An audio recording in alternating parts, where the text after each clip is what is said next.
저도 그렇게 생각합니다. 제가 가르쳤던 실장들 중에서 제일 잔소리 많이 했던 친구들이 롱코트 입고 나오는 친구들이었거든요. 지나가다가 약간 먼지 싹 쓸리는데 이렇게 한 1시간 안 보이더라고요. 1시간 좀 거짓말이고 한 30분 안 보이더라고요. 그리고 왜 안 보이나 하고 보니까 나중에 화장실에서 빨래하고 나오더라고요.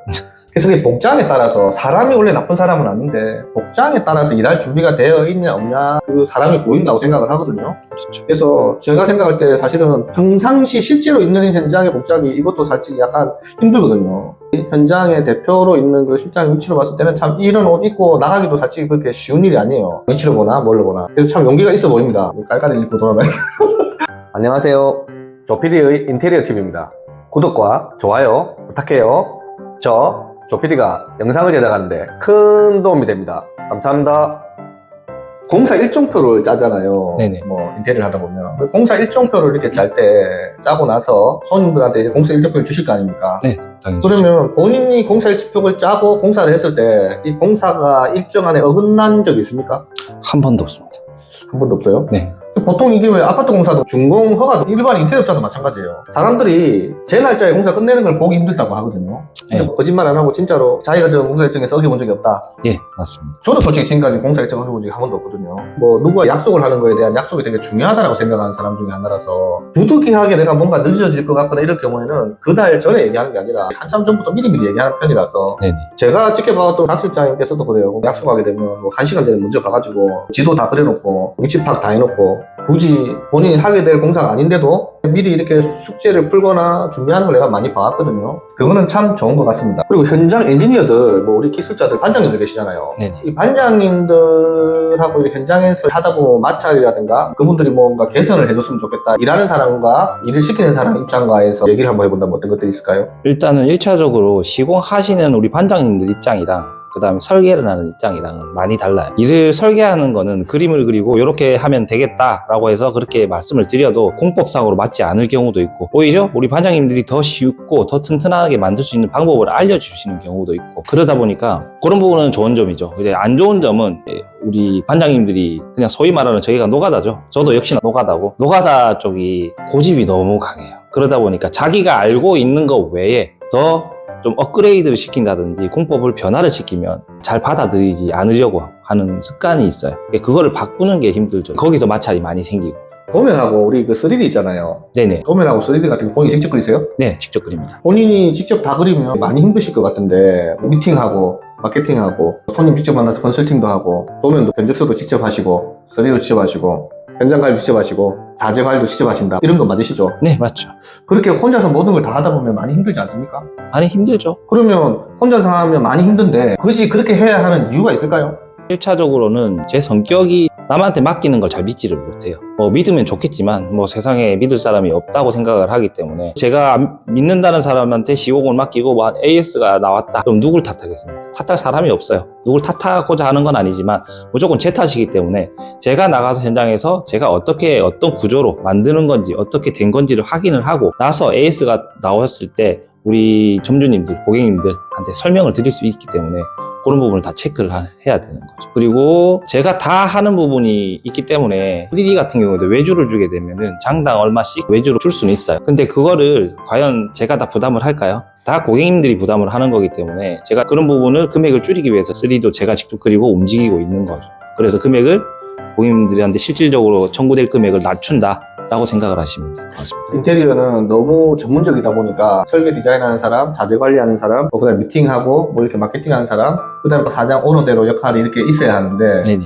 그걸 혼자서 다 하니까 그 인원을 쓸 필요가 없으니까 비용을 많이 아끼게 된다. 그렇죠. 근데 그걸 아껴서 본인이 견적서에다가 때려 넣는 거 아닙니까? 그렇게 되면 다른 업체랑 똑같기 때문에 경쟁력을 잃어가는 거죠. 그래서 어쨌든 본인 스스로는 적법한 공정을 제대로 하고 인건비에 대한 부분은 본인 인건비만 넣어서 이 나름대로의 원가를 좀 절감을 하고 있다. 이렇게 네. 이해하면 됩니까? 네, 맞습니다. 인테리어 공정이 10가지, 20가지 넘잖아요. 네네. 뭐 자재까지 치면 뭐 4, 50가지가 되는데 그 중에서 본인이 가장 싫어하는 공정이 있다면 한 2가지만 한번 얘기해 보시겠어요? 가장 싫어하는 공정은 1차적으로 방수. 가장 싫어하는 공정 첫 번째가 설비다. 네, 설비 방수. 네. 그다음 두 그쪽이고 번째는요? 두 번째는 2가지가 있는데 2가지가 거의 비슷해요. 외부의 파사드 작업이랑 전기 작업. 내부와 실내가 나뉘는 금속 공정 관련된 거, 네네. 그 다음에 전기와 관련된 거다. 그 네. 이유는 뭐예요? 1차적으로 설비 같은 경우에는 방수랑 이제 물에 관련된 거기 때문에 AS 하자 확률이 제일 높은 거예요. 그러다 보니까 그 부분에 신경을 많이 쓰다 보니까 어쩔 수 없이 해야 되는 거지만 100%가 없는 거기 때문에 좀 싫어하는 공정 중에 하나죠. 그렇다고 뭐 시공을 대충대충 하거나 오히려 그러진 않고 더 꼼꼼하게 하려고 하다 보니까 싫어지게 되는 거고, 그 다음에 전기 같은 경우에는 전문가가 만지는 거랑 아마추어가 만지는 거랑은 틀리다고 생각을 해요. 화재랑도 연관성이 깊은 거기 때문에 전기 같은 경우에는 만질 줄 알고 공사도 다 할 줄 알지만 전문가한테 맡긴다라고 생각을 하시면 될 것 같아요. 그러면요, 제가 인테리어 업자를 여러 명을 가르치고 키워봤을 때 항상 보면 제가 항상 가르치면서 이 사람이랑 함께 하기 싫다라고 그렇게 느꼈던 사람들 대부분이 설비든 전기든 모든 거에 대해서 불평도 없고 그 다음에 거기에 대한 위험성을 인지를 잘 못하는 사람들이 많았거든요. 네네. 그런 친구들과 얘기를 해보면 하자에 대한 걱정을 전혀 안 하고 살더라고요. 네. 그냥 즐겁게 일을 해요. 그래서 저는 인테리어하는 게 무서웠거든요. 어떻게 보면 인테리어가 참 즐겁고 재미나기도 했는데 내가 했던 여러 가지 사업 중에서 인테리어가 참 무서웠어요. 제가 AS가 굉장히 많이 안 뜨는 편이거든요. AS가 굉장히 없는 편에 속하는데도 설비라든가 전기라든가 뭐 금속이라든가 이런 부분이 누수와 관련된 하자, 불이 날 수 있는 그런 어떤 위험 요소 이런 것 때문에 사실은 걱정이 되는 거잖아요. 그렇죠. 그런 게 걱정이 돼서 손님들하고도 그런 거에 대한 얘기를 많이 하지 않습니까? 많이 하죠. 그냥 손님한테 말도 안 하고 걱정 없이 뭐 웃으면서 하고 있는 사람들 AS율이 오히려 더 낮을 수도 있다고 생각을 하시나요? 아니요. 그거는 신경을 쓰냐 안 쓰냐 차이인 거죠. 그럼 신경을 많이 쓰는 사람은 AS 뜰 확률이 좀 적은 거고, 아예 없다고는 솔직히 말씀을 못 드려요. 100%는 없으니까. 그러다 보니까 신경을 안 쓰면 그만큼의 AS율이 더 높아질 거고, 신경을 많이 쓰면 낮아지겠죠. 보통 제가 이렇게 지켜봤던 것 중에 신경 별로 안 쓰고 밝게 인테리어 하는 사람들은 뭐 어떤 공정이든 박지영 얘기한 예민하게 반응을 안 했어요. 그냥 네네. 왔다 갔다 편안하게 자기 하고 싶은 대로 현장 관리를 했거든요. 본인 같은 경우는 그러면 설비나 내부와 실내가 나눠지는 금속 작업과 전기공사 이렇게 작업할 때는 무서워하니까 완전히 옆에 따라다닙니까? 거의 따라다닌다고 보시면 돼요. 굉장히 불안해서 그냥 아예 같이 붙어 있는다. 네. 제가 이걸 왜 물어봤냐면 저도 똑같거든요. 저도 솔직히 전기나 금속이라 뭐 설비 작업을 하면 솔직히 전화가 와도 전화 받는 것마저도 그 타이밍을 놓칠까봐 사실 불안하고 그 옆에서 꼭 지켜보고 체크를 해야 하는 성격이거든요. 저는 그렇게 생각합니다. 어떤 인테리어 업자냐 아니냐를 떠나서 설비, 금속, 뭐 전기 이런 많은 위험한 요소를 가지고 있는 작업을 하는데 부재를 하고 있는 사람들은 그건 인테리어 업자가 아니라 악마다 이렇게 저는 표현하고 싶습니다. 저도 동의합니다. 스트레스 같은 게 발생이 되잖아요. 한 번씩 가다가 손님 딱 전화가 왔을 때 전화가 딱 오면 어떤 생각이 먼저 드세요? 덜컥 한번 덜컥합니다. 속 안에서 뭔가 툭 떨어지는 느낌? 전화를 바로 받기가 조금 망설여지고 이런 것도 있나요? 당연히 있죠. 생전 전화가 안 오는 매장에 솔직히 뭐 문제가 안 생겼으면 저하고 딱히 통할 일이 거의 없는 매장들이 대부분이기 때문에, 저희는 인테리어만 하고 끝나고 장사하고 돈 벌기 바쁘신 분들이기 때문에 저한테 굳이 전화를 할 이유가 없겠죠. 그러면 전화가 왔을 때는 무슨 문제가 생겼다든가 안 그러면 궁금한 점이 생겼다든가 그게 대부분이기 때문에 한 번 더 덜컹하죠. 저도 솔직히 그런 것 같아요. 인테리어 하기 전에는 뭐 지나가다가 누구를 봤을 때 덜컹 하는 거는 경찰밖에 없었거든요. 재진 것도 없는데 지나가다가 이렇게 경찰만 보면 약간 덜컹한 건 있었어요. 근데 인테리어를 하고 난 뒤부터는 경찰보다 손님 전화 오는 게 너무 제일 무섭죠. 덜컹하더라고요. 네. 그게 어떤 의미인지 저도 충분히 이해를 합니다. 하지만 덜컹한다고 해서 전화를 안 받는다거나 뭐 방문을 안 한다거나 하진 않잖아요. 그죠? 네, 맞죠. 덜컹하기 때문에 다음에 덜컹하지 않기 위해서 뭔가 좀 더 열심히 하는 게 있다라고 생각을 하거든요. 네. 그러면 AS가 이렇게 발생이 됐을 때 어떻게 가장 먼저 조치를 하는 편인가요? 일단 제가 제일 먼저 뛰어갑니다. 그리고 우리 반장님들한테 연락을 해서 어떤 문제가 생겼는지 말씀을 드리고 같이 방문을 하든지 아니면 따로 방문을 하더라도 한 번 더 확인을 해달라고 요청을 드리고요. 그리고 제 눈으로 확인하고 어떤 게 문제인지 원인을 먼저 찾은 다음에 공법이라든가 이런 걸 응용해서 다시 이제 보수를 해드리는 편이죠. 근데 제가 가르쳤던 실장들 기준에서 보면 보통 어떤 전화가 오더라도 일단 바로 반장한테 전화해서 반장하고 이렇게 싸움을 하는 친구들이 많이 있었어요. 막상 우리가 AS 현장에 방문해보면 반장님들이 안 가도 되는 케이스가 대다수 아닌가요? 맞죠. 솔직히 이렇게 뭐 기술자가 가서 이렇게 뭔가를 고쳐야 하는 경우보다 손님이 조금 이해를 잘못하고 있는 게 반이고 나머지 반도 내가 그냥 바로 이렇게 잠깐 뚝딱 하면 끝나는 게 뭐 거의 반이거든요. 네네. 큰 거 몇 개를 제외하면. 근데 보통 반장한테 뭐 가라 마라 뭐 이렇게 하는 사람들도 많단 말이에요. 본인 같은 경우에는 예, 복장을 딱 보니까 본인이 이렇게 가서 어지간한 거 다 해결할 것 같은데 본인 실제로는 어떤가요? 실제로 가서 보면 말씀하셨듯이 원인이 될 만한 것들은 다 이제 우리 점주님들이 이제 늘 하던 것이 아닌 새로운 게 뭔가가 들어와서 문제가 생기는 경우가 많이 있습니다. 제가 현장을 먼저 가서 확인을 한다는 이유가 제가 해결할 수 있는 부분은 해결을 하기 위해서 먼저 가는 거고요. 거기서 제 선에서 해결이 안 되는 거는 우리 반장님들한테 이제 다시 보수해달라는 요청을 드리는 거죠. 그러면 본인이 생각하시기에 손님들한테 좋은 것만 얘기하는 인테리어 업자하고 뭐 나는 인테리어 아름답게 해줄게, 인테리어 잘해줄게, 뭐 나는 좋은 놈이고 좋은 자재를 쓰고 이런 업자가 이렇게 공사하면 물이 셀 수도 있다, 벽에 보니까 뭐 금이 많이 갔다, 뭐 공법에 또 위험하다, 뭐 건물주와 얘기해라, 이건 기타 등등한 주인 입장에서 굉장히 듣기 싫은 소리지만 이런 불편한 얘기를 많이 하는 인테리어 업자 솔직히 어떤 차이가 있는지 그런 걸 한번 얘기해 줄 수 있겠어요? 그 차이점은 그냥 입에 발린 말만 하시는 분들은 솔직히 저는 믿을 게 못해요. 뭐냐면 제가 항상 미팅을 할 때 하는 말이 있는데 그 말이 뭐냐면 저는 미팅을 할 때 나쁜 거 위주로 말씀을 많이 드립니다. 안 좋은 거 위주죠. 그렇게 말씀을 드리고 왜 나쁜 걸 말씀을 드리냐, 좋은 거는 사장님들이 제가 인테리어를 하고 겪어보시면 알 거예요. 그런데 나쁜 게 나왔다라고 하면 겪어보면 후회하세요. 그때까지 가서는. 예를 들어보면 사장님들 중에 한 분이 빨간색을 엄청 싫어하세요. 근데 저는 빨간색이 무지 좋아요. 그래서 빨간색을 시공을 해드리고 공사가 끝나고 나왔는데 과연 그분은 출근할 때마다 그 빨간색을 보면서 어떤 생각을 하실까요? 제 욕을 안 하면 다행이겠죠. 그래서 그렇게 안 좋은 부분, 저한테는 맞지만 우리 고객님들한테는 맞지 않은 부분이 있을 수도 있기 때문에 나쁜 부분을 먼저 체크를 해드리고 좋은 거는 그냥 겪어보시면 다 아시는 거기 때문에 그거는 간략하게 설명만 드리고 넘어가죠.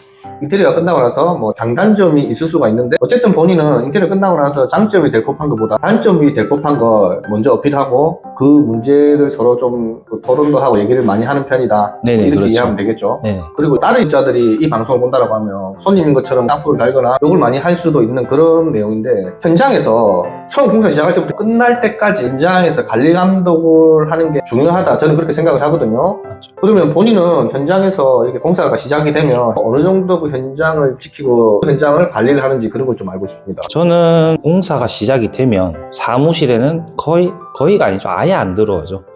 공사가 시작이 됐다라고 하면 그 현장이 제 사무실이고 그 다음에 아침에 일찍 출근하고 퇴근하는 시간도 거기서 출근하고 퇴근이 되는 거죠.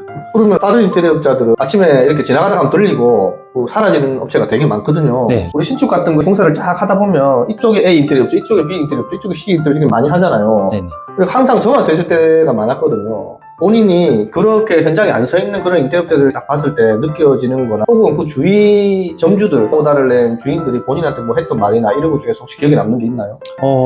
하나를 예를 들면 제가 공사 일정을 어긴 적이 한 번도 없다고 말씀을 드렸는데 오히려 15일짜리 공사였는데 13일 만에 끝내고 나왔어요. 근데 제 바로 옆에 공사업체가 다른 인테리어 업체가 있었는데 그 업체는 소장을 보기가 힘들더라고요. 제가 하루 종일 붙어 있어도 보기 힘들었는데 그 매장이 저보다 한 2주 정도 빨리 시작을 했습니다. 근데 저보다 또 2주 정도 더 늦게 마쳤어요. 그때 이제 옆집에 있는 점주님을 한번 뵙게 됐었는데 어떻게 이렇게 공사를 빨리 하냐라고 물어보시더라고요. 근데 그때 제가 설명을 드린 게 제가 공사를 빨리 한 게 아니라 순서대로 차근차근 일정이 꼬이는 거 없이 진행이 돼서 이렇게 마치는 겁니다 라고 설명을 드렸거든요. 저희 점주님은 아시죠? 왜냐면 일정표를 다 드렸으니까. 그럼 그 일정에 맞춰서 다 마쳤고 근데 옆집은 어쩌다가 그 소장을 만나게 됐는데 만나서 하는 말이 사람이 없다, 일할 사람이 없어서 계속 한 공정에 한 2, 3일씩 계속 비어서 그렇다 라는 핑계를 댔다고 하더라고요. 제가 알기로는 비어서 그런 것도 많이 봤거든요. 이틀 하다가 갑자기 며칠 동안 안 보여요. 그래서 도망갔나? 며칠 있으면 또 들어와요. 이런 경우도 있는데 목수가 끝나는 줄 알았는데 또 며칠 지나니까 페인트 칠하고 있다가 갑자기 또 목수가 또 들어가는 것도 보고 이랬거든요. 네네, 그렇죠. 그런 문제점들이 현장에 안 붙어 있으니까 발생되는 거라는 생각을 좀 안 하십니까?